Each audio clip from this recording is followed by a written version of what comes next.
नमस्कार, मैं पायल शुक्ला और आप देख रहे हैं इन 24 न्यूज। आइए एक नजर डालते हैं महाराष्ट्र की कुछ खास खबरों पर।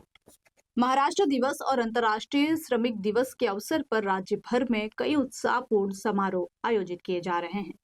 आपको बता दें कि 108 शहीदों के बलिदान के बाद 1 मई 1960 को महाराष्ट्र राज्य का गठन हुआ था। यह संघर्ष केवल भाषाई राज्य के लिए नहीं बल्कि आत्मसम्मान, पहचान और ख्याति के लिए था। आज राज्य भर में इस ऐतिहासिक संघर्ष की स्मृति में उत्सव मनाया जा रहा है। इसी सिलसिले में मुंबई के हुतात्मा चौक पर राज्य स्तरीय समारोह का आयोजित किया गया। इस अवसर पर सीएम देवेंद्र फडणवीस और मुंबई की महापौर ऋतु तावड़े के अलावा मंत्री मंगल प्रभात लोढ़ा और कई दूसरे गणमान्य लोगों ने शहीदों को श्रद्धांजलि अर्पित की। इस मौके पर सीएम फडणवीस ने मीडिया से बातचीत करते हुए कहा कि आज का दिन केवल उत्सव का ही नहीं बल्कि उस ऐतिहासिक संघर्ष और शहीदों के बलिदान को याद करने का भी दिन है। महाराष्ट्र आज भी देश के विकास और प्रगति में अग्रणी है। इसके अलावा सीएम ने भाषा विवाद पर प्रतिक्रिया देते हुए कहा कि मराठी भाषा सभी को सीखनी चाहिए, लेकिन इसके लिए हिंसा और किसी के साथ मारपीट नहीं होनी चाहिए। सीएम ने मिसिंग लिंक पर भी रिएक्ट करते हुए कहा कि ये मिसिंग लिंक देश की इंजीनियरिंग का एक अद्भुत नमूना है। इससे ट्रैफिक से हमें राहत मिलने की उम्मीद है। सर्व महाराष्ट्रीय वासियांना आणि जगभरातील मराठी माणसाला मी महाराष्ट्र दिनाच्या खूप खूप शुभेच्छा देतो।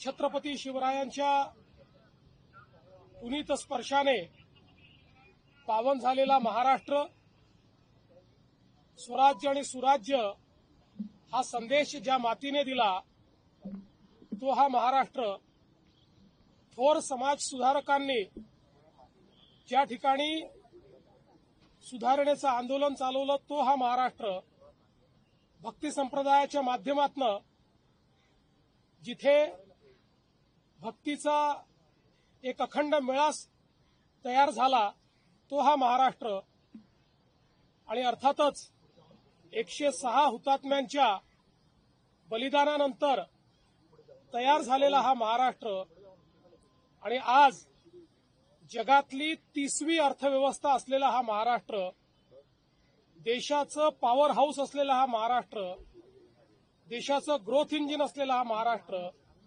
अशा पद्धतीनं सातत्याने देशाला दिशा देतो आहे।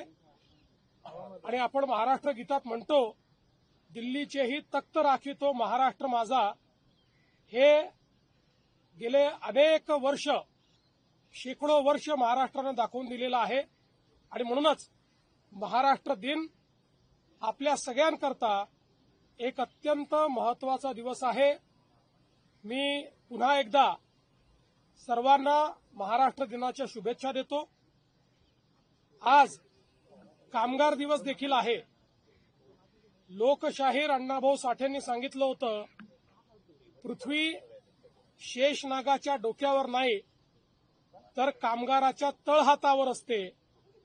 ज्या कामगारांनी या संपूर्ण व्यवस्थेचं निर्माण केलं, या संपूर्ण भारतात, जगात, महाराष्ट्रात आपल्या श्रमानं आपल्याकरता एवढी मोठी संपत्ती निर्माण केली, त्या सर्व कामगारांना मी नमन करतो, त्यांना शुभेच्छा देतो आणि जगभरातल्या कामगारांना देखील कामगार दिनाच्या खूप खूप शुभेच्छा। सर, आज महाराष्ट्र दिन है, इस मौके पर आप क्या कहना चाहेंगे, क्या महाराष्ट्र वासियों को संदेश देना चाहेंगे? सर, मुझे बहुत खुशी है कि महाराष्ट्र दिवस के अवसर पर हम सभी लोग हुतात्मा स्मारक पर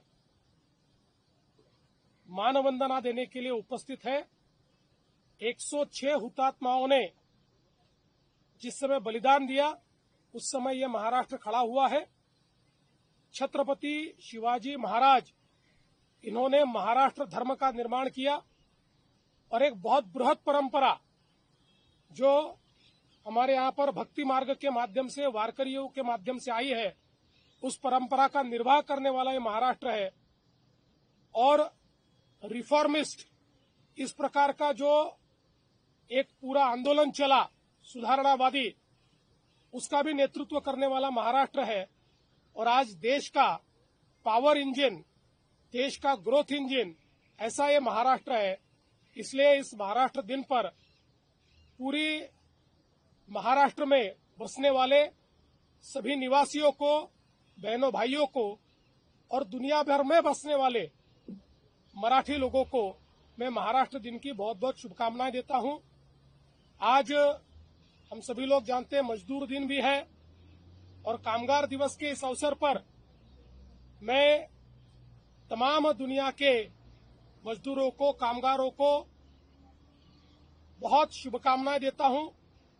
आज ये जो सारा वैभव हम देख रहे हैं ये उनके कारण हमको देखने को मिल रहा है, इसलिए उनको भी बहुत बहुत नमन करता हूं। पहिल्यांदा तर महाराष्ट्र इतका संकुचित कधीच नव्हता की महाराष्ट्रामध्ये परप्रांतीयांनी राहू नये किंवा इथे केवळ कोणी याच लोकांनी राहावं, त्याच लोकांनी राहावं अशा प्रकारची संकुचित मनोवृत्ती महाराष्ट्राने कधीच पाळली नाही। छत्रपती शिवरायांनी जो महाराष्ट्र धर्म आपल्याला शिकवला त्या धर्माला देखील ते अपेक्षित नाही आणि मला तर अतिशय आनंद आहे की माझा मराठी बांधव मी देशाच्या कुठल्याही राज्यात गेलो तरी तिथला एक अतिशय प्रॉमिनंट अशा पद्धतीचा नागरिक म्हणून त्या राज्यामध्ये तिथल्या संस्कृतीमध्ये भर टाकताना दिसतोय। भाषेचा जिथपर्यंत प्रश्न आहे मला असं वाटतं की स्वभाषेचा अभिमान हा असलाच पाहिजे, मराठी भाषेचा अभिमान हा असलाच पाहिजे।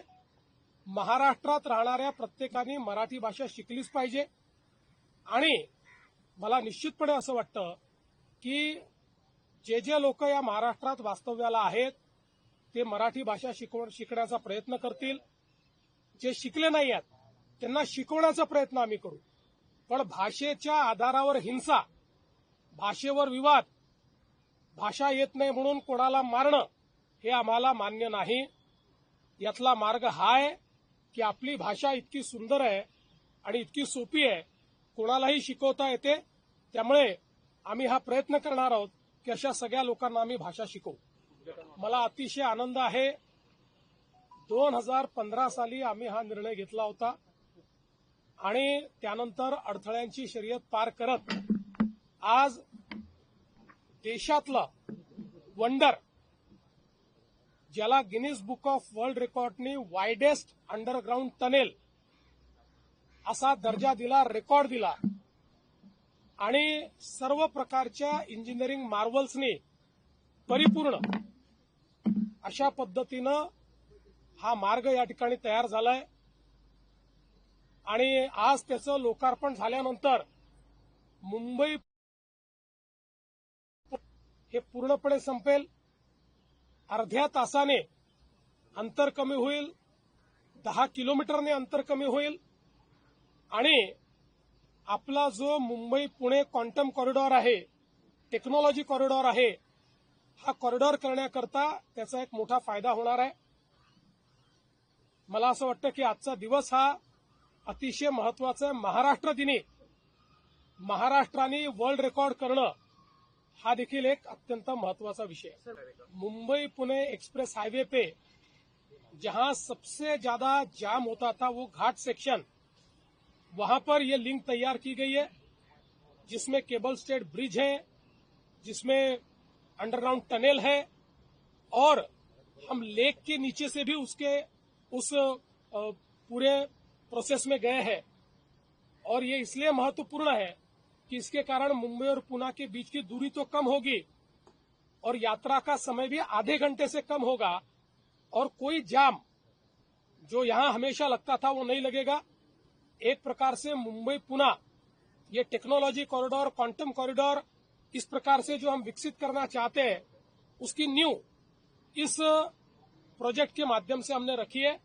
2015 में हमने इसको मान्यता दी थी और अब ये पूरा हुआ है।